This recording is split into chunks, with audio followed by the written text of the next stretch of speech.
Unsaon pagama og video ang result adunay kambal dali atong pangbatihon. Pumunta sa CapCut, select new project, select first video then add. I-run through if okay na, then add second video, i-highlight ang second video at hanapin ang overlay. Ang second video na siya sa ubos, so ato siyang i-move para atong itupong sa first video. I-highlight ulit by double tapping the second video at hanapin ang mask sa ibaba. Ato lang i-swipe ang mga editing tools sa ibaba. Finally, piliin ang horizontal, then i-rotate counterclockwise. Ingon ana ang kamot sa pag-rotate sa dalag nga linya.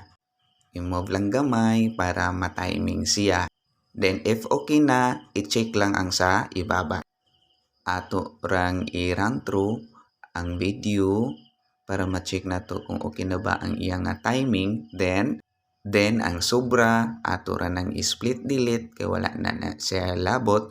Then afterwards pwede na nato siyang i-export. Paki-follow, like and share para makat-on tang tanan.